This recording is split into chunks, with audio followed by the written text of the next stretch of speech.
Ku ssomero lya Seeta Junior mu kibuga ky'e Mukono akabaga k'abayizi ab'ekibiina ekyomusanvu katandise na kitambiro kya mmisa kikulembeddwamu Reverend Father Michael Ssekiziyivu ng'ayambibwako Reverend Father Peter Ntege chaplain w'Abakatuliki mu masomero ga Seeta. Father Ntege asibiridde abayizi bano entanda bulijjo okukolera awamu okutuuka ku buwanguzi mu bigezo ebibindabinda.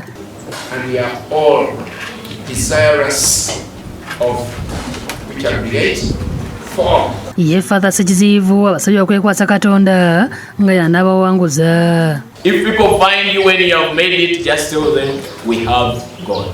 Emiso oluwedde abayizi ne bawunya ku gwa ddyo nga beeteekera entikko y'akabaga.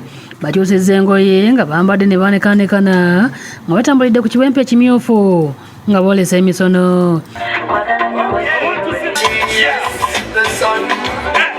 Bakira bagenda mu kifo ekisiddwawo okwekubya ebifaananyi.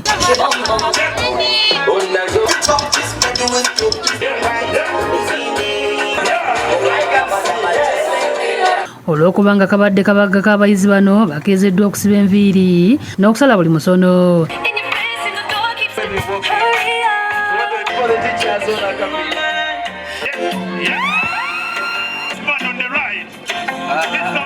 Abayizi bazinya amazina, okugegenya ennyimba n'okuzannya emizannyo nga n'abasomesa tebabatumidde mwana.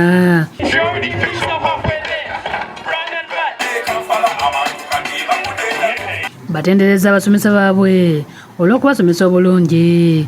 To our parents and teachers, thank you for always supporting us. I'd like to also thank my fellow students and also the teaching and non-teaching staff. Njagala kwebaza abazadde baffe okutusasula tuwa. Charles Nanda Wamukoota nga yabadde omugenyi ow'enjawulo akubiriza abayizi okukozesa obulungi oluwummula ate beemalire mu bitabo. They should concentrate more on home activities, say cooking, cleaning the home.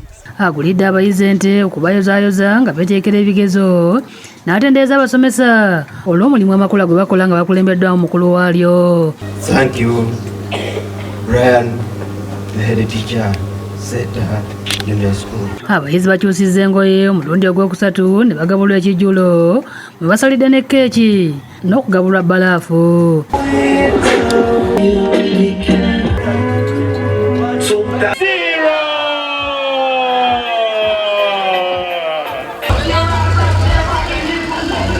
Brian Serugo nga ye mukulu w'essomero lino alambuludde obukulu bw'okuteekera abayizi obubaga obw'ekika kino nga obayambako okubateekateeka mu bwongo. N'okubateekateeka okwetegekera ebibuuzo ebijja. Ndi musanyufu kuba abaana baffe tuli sure nti tubategese bulungi era omwaka ogujja tugenda leeta buleesi quality first grades zokka zokka. Omukolo gukomekkerezeddwa ne kadanke.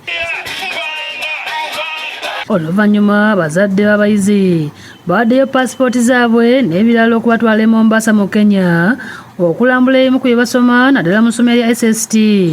N'amasomo amalala bwe batyo ne balinnya bbaasi n'engugu zaabwe okweyongerayo.